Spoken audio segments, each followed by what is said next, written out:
السلام علیکم ورحمۃ اللہ وبرکاتہ۔ رمضان المبارک کے معمولات، 5 وقت کے نماز با جماعت کا اہتمام کیا جائے، خواتین گھروں میں ہی نماز کی پابندی کریں، روزے رکھنے کا اہتمام کیا جائے، روزے کے آداب کا خیال رکھا جائے، نماز تراویح جماعت کے ساتھ پڑھنے کا اہتمام کیا جائے، اس بات کا خیال رکھا جائے کہ تراویح کا امام نابالغ نہ ہو، ایسے امام کے پیچھے تراویح نہ پڑھی جائے جو قرآن مجید کو دیکھ کر تراویح میں پڑھتا ہو۔ اگر کسی جگہ پہ 8 رکعت تراویح ہو اور اس میں قرآن مجید مکمل پڑھا جاتا ہو، اور دوسری جگہ 20 رکعت تراویح ہو لیکن صورتوں کے ساتھ پڑھی جاتی ہو، تو 20 رکعت ہی پڑھنے کا اہتمام کیا جائے۔ اگر تراویح کے لیے نابالغ امام ہو یا امام قرآن دیکھ کر پڑھتا ہو یا 8 رکعت ہی پڑھی جاتی ہو، تو ایسی تراویح میں شامل ہونے کے بجائے گھر میں ادا کی جائے، بچوں اور خواتین کو مقتدی بنا کر پڑھ لی جائے۔ قرآن کریم کی تلاوت کم از کم 2 پارے ورنہ 1 پارے کا معمول بنا لیا جائے۔ سہولت کے خاطر نقشہ پیش کیا جا رہا ہے، جس کے مد نظر مخصوص مقدار تلاوت کرنے سے رمضان میں کئی ختم کیے جا سکتے ہیں۔ اگر مستقل مزاجی سے تلاوت کی جائے تو اس سے بھی زیادہ مقدار ہو سکتی ہے۔ 30 منٹ روزانہ آپ پڑھیں گے تو 1 پارہ ہوتا ہے۔ 1 پارے کے حساب سے رمضان المبارک کے مہینے میں 1 ختم قرآن شریف ہوا۔ 60 منٹ روزانہ آپ قرآن شریف کی تلاوت کریں گے، پڑھیں گے تو 2 پارے ہوتے ہیں۔ 2 پارے کا مطلب یہ ہوا کہ 2 قرآن ختم کرنے ہوئے۔ 90 منٹ روزانہ آپ پڑھیں گے تو 3 پارے ہوئے۔ 3 پارے کا مطلب 3 قرآن شریف ختم کرنا ہوا۔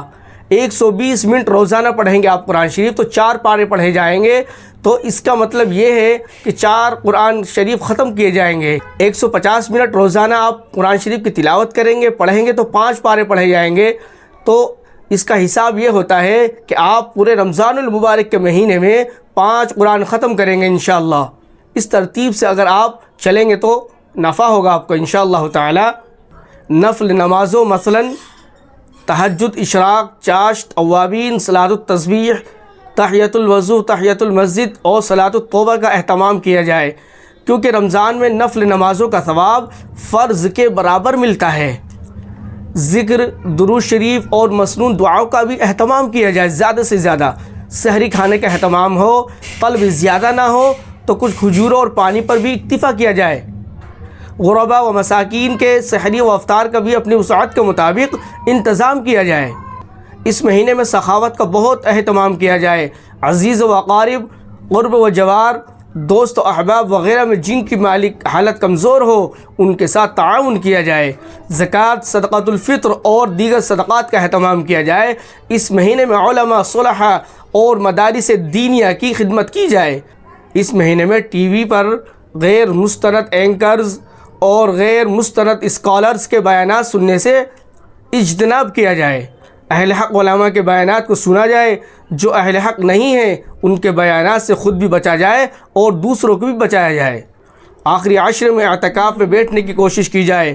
مرد مساجد میں اور خواتین اپنے گھروں میں بیٹھیں، اس میں عبادت کی جائے، تلاوت کا اہتمام ہو اور لیلۃ القدر کی تلاش میں راتوں کی بیداری کی جائے۔ اس مہینے میں اپنے ماتحت ملازمین کے کاموں میں کمی کر دی جائے۔ تاجر برادری ان دنوں اشیاء پر نفع کم از کم لے تاکہ غربا و مساکین بھی عید کی چیزیں خرید سکے۔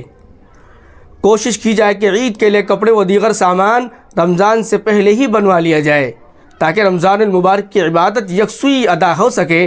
اللہ رب العزت ہم سب کو رمضان المبارک کی برکت عطا فرمائے اور رمضان المبارک کی قدر کرنے کی توفیق عطا فرمائے اور قرآن کریم کی تلاوت کو زیادہ سے زیادہ کرنے کی توفیق عطا فرمائے۔